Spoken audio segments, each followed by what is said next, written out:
What would you do if helping someone at work was the reason you lost everything?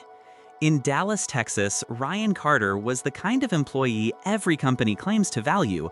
Quiet, hardworking, always showing up early, never complaining, but somehow always overlooked.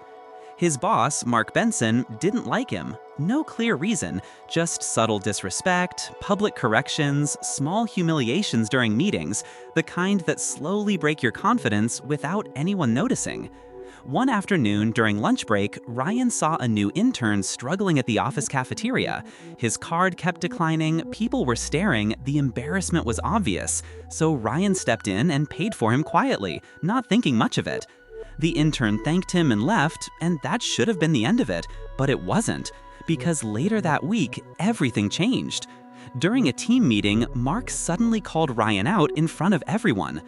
"We've been tracking unauthorized transactions linked to this company," he said coldly, then paused and looked directly at Ryan.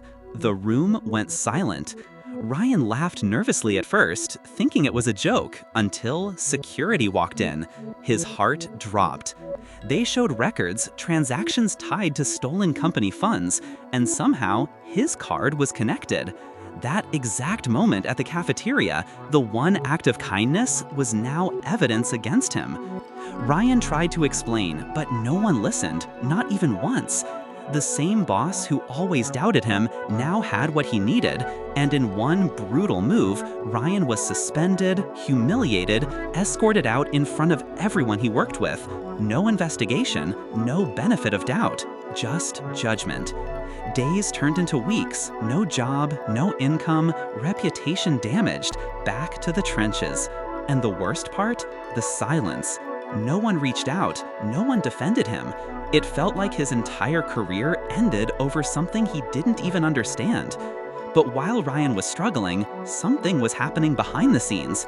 The same intern he helped was caught in a larger fraud case. And when the truth started coming out, everything shifted. Because that intern wasn't just a struggling employee.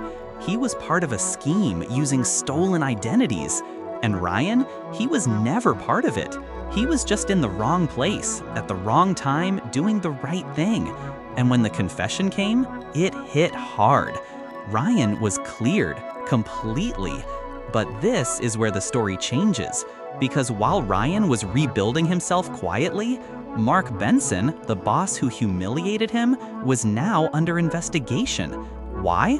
Because in trying to pin everything on Ryan, he ignored internal warnings, skipped proper checks, and exposed the company to bigger losses.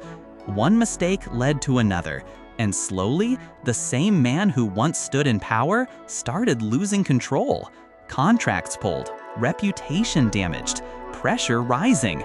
And then, one day, Ryan got a call. Not an apology, an offer. A competing firm had reviewed the case, seen how he handled everything without breaking, without fighting publicly, without exposing anyone, and they wanted him. A higher position, better pay, real respect. And this time, no one was overlooking him. Months later, Ryan walked into a corporate building again, but not as the same man. Confident, composed, untouchable. And as for Mark, the last Ryan heard, he was quietly removed. No announcement, no respect, just gone. That's the thing about silent battles. People think nothing is happening until everything changes. The real lesson is this: not every attack needs a reaction. Sometimes the best revenge is growth, silence, and letting karma do what it always does. If this story made you think, subscribe for more powerful stories like this. And tell me, would you have stayed silent or fought back?